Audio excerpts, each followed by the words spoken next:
1974, el cual nos dice que si la carga tiene un peso de 200 libras, determine las componentes X, Y, Z de la reacción en la junta de rótula esférica A y la tensión en cada uno de los casos. Entonces, descomponemos la rótula A, descomponemos acá a X, a Y y a Z. Acá tenemos la tensión, una tensión EF. Acá tenemos otra tensión CD. Y acá tenemos la tensión BD. Y acá tenemos el peso. Como está hacia abajo, entonces menos 200 litros. Bueno, entonces una vez obtenido eso, entonces para que esté en equilibrio debemos de decir que la suma de fuerzas va a ser igual a 0. Entonces las fuerzas actúan fuerza de A, que es igual a X en Y, más a Y en J, más a Z en K. Y también tenemos la tensión EF, lo cual es el módulo de tensión F por su dirección, como está hacia arriba, entonces K positivo. Y también tenemos la tensión BD, que de la misma forma está hacia arriba, entonces sería K positivo. Y también tenemos el peso que vendría a ser igual, el peso es menos 200 y K. ¿Por qué menos 200? Porque está hacia abajo. Y por último tenemos la tensión CD. La tensión CD, que vendría a ser igual al módulo de la tensión CD por su vector unitario CD. Entonces el vector unitario ya lo hallamos acá, como nos damos cuenta, entonces solamente reemplazamos y nos quedaría tensión CD por el vector unitario, nos quedaría menos 4 quintos tensión de CD en J más 3 quintos tensión de CD en K. Una vez obtenido esto, vamos a agrupar la I. Entonces agrupando la I solamente tenemos AX, que va a ser igual a 0. Aquí más ahora las J. La J, entonces tenemos a Y. Además tenemos acá menos 4 quintos tensión de CD igual a 0. Y por último agrupamos las K.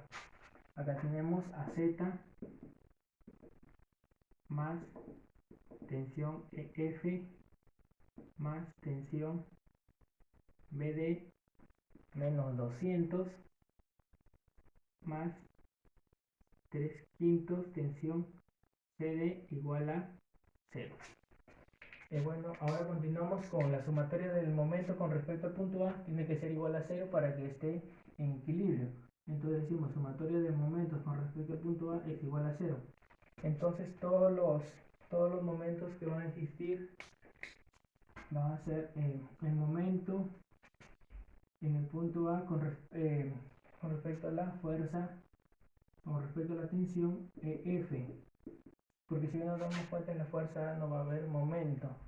Entonces más el otro momento de la tensión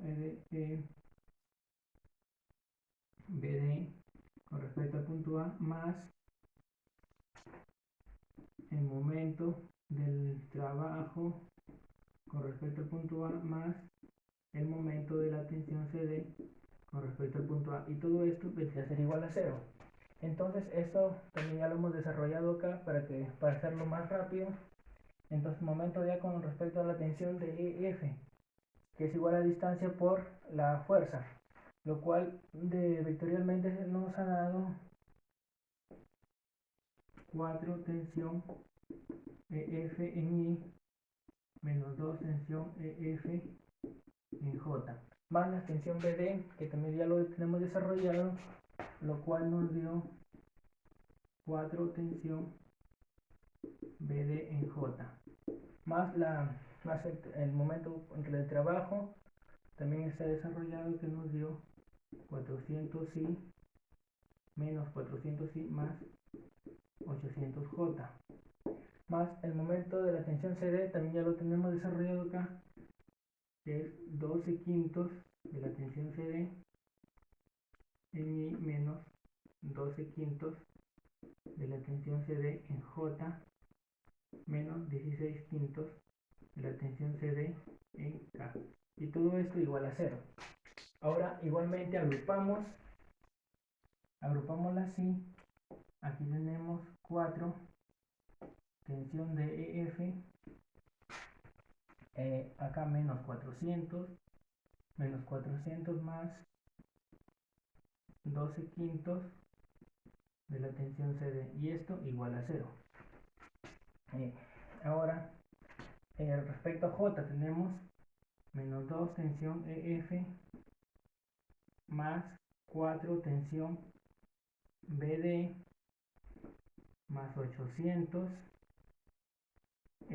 menos 12 quintos tensión CD, y esto igual a 0. Entonces, por último, con respecto acá solamente tenemos que es menos 16 quintos tensión CD igual a 0. Entonces, acá directo tenemos que la tensión CD va a ser igual a 0.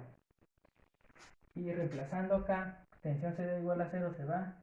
Entonces, tensión EF nos daría 100 libras. Reemplazando tensión EF sería acá menos 200. Tensión CD se van. Entonces, ¿qué nos quedaría aquí? La tensión BD sería igual a 150 libras. Y bueno, acá ya tenemos ya la componente AX. Tensión CD es igual a 0, se elimina, entonces AY igual a 0. Acá reemplazamos tensión EF que nos dio 100 libras, más la tensión BD que nos dio 150. Acá se elimina, menos 200. Nos queda 50, pero pasa al otro lado con negativo. Entonces la componente AZ nos da menos 50